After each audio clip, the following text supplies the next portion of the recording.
Hey, welcome to another Tea Time Show with me, Mark Tillison. Regular viewers will know that I really hate people wasting money on stuff, especially when it comes to digital marketing. So today I want to talk about voucher codes, discount codes, promo codes, whatever you want to call them.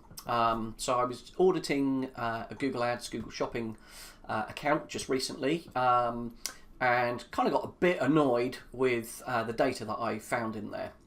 So what I'm going to show you today is just how you can use Google Analytics to find out if you're actually getting any benefit from using voucher codes and promo code sites.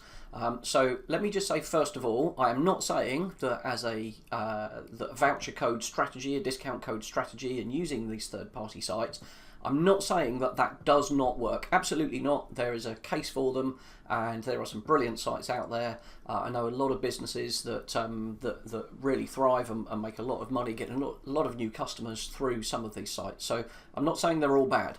What I am saying though is please check your data, and I'm going to show you how to do that right now.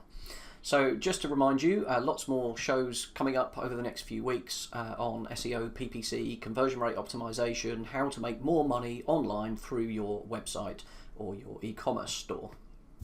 Head into Google Analytics and head to the model comparison tool. So you're going to find that in conversions, attribution, and then in the model comparison tool. There is another video we did not too long ago about attribution, so I'm not going to explain that in full. You can go and find that video, but suffice to say, when someone is buying something from your e-commerce store, they don't just click and buy. They search multiple times. They may come through several Google Ads clicks, Google Shopping clicks. They may come Google Shopping, organic, and then finally purchase something off that organic click. They may come to your website through paid search, maybe through organic, and then get referred from a discount code site, or they may come directly from a discount code site. So we're talking about where the value of that sale is attributed. And the standard way of doing this in Google Analytics is last click. So it doesn't matter what's happened before, how someone found your brand, how they searched for you, whatever the last click was will get attributed the full value. And herein lies the problem, particularly with voucher codes, discount codes, and so forth. So I'm looking now at the model comparison tool, and you can see that I'm looking at last interaction data over pretty much a year and a bit of data. So when we look at this, we can see direct traffic, people who've come direct to the website, we've got paid search, we've got organic, and we've got referrals. So if we head into referrals, this should show us the sites that have referred traffic to us, which has then converted. So if we look here is Deals Cove.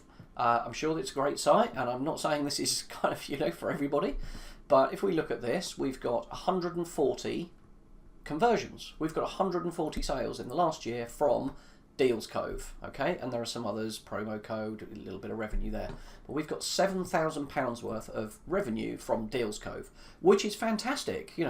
Great strategy, 7 grand's worth of sales, brilliant, let's have some more of that. But here's the problem. If we compare this with first interaction, so how did this visitor first come to our website, and compare the two models, we'll see that actually we've got 9 conversions and actually a conversion value of £400. So 93.5%, pretty much all of it, what's happened is they found our website through pay-per-click, through Google Ads, Google Shopping, they found us organically, maybe they came through Facebook, any number of ways, but then they went off to the referral site, off to Deals Cove or one of the voucher code sites or promo code sites, and then they came back and then they placed an order. And you might say, well, okay, that's fair enough, that's naturally how people behave, and that may well be true. But why does this happen? Lots of people just do this automatically, okay? I want to buy something from a site, I'm going to go and look for a discount code. However, there are lots of e-commerce stores that are making this happen, and this is what frustrates me, okay? That you are leaving revenue on the table. You're just giving away your profit, and it's crazy. So looking at this shopping cart, we can see I have a product in my basket, I'm about to buy it, and here's a nice big call to action that says, put in your discount code. So what we're telling this user right now is, oh, I know you're about to buy something, but you could get a discount. If you go back to the internet, go back to Google and search for my brand with a discount code, you're going to find one. So we're actually getting these guys to the checkout, like you would in a supermarket, and then saying, do you know what, go and buy this magazine, it's got a discount code, and then we'll give you 10% off your shopping. And we're just giving this money away. It's crazy. And if you want to prove that this is happening to your website, and this one in particular, I checked this, if you go and search for this brand on Google, the first suggested search query that Google suggests is discount code. Not voucher code, not promo code, discount code. So this is, it's the exact language that this particular website is using. And that means that people are getting to the checkout, then they're leaving, we're paying a premium, we're paying a referral fee, or however the voucher code works, to that voucher code site, and then we're giving this customer a discount. That's crazy. So please, please, please don't do that. So what can you do about this? So if the voucher code site is actually creating traffic to your website as first click, then great. You can check that in analytics and you can prove that it's valuable. But what we don't want to do is get someone without a discount code to go and search for one. So you could just make this quite a lot smaller. We could move it below the fold so it's off the screen.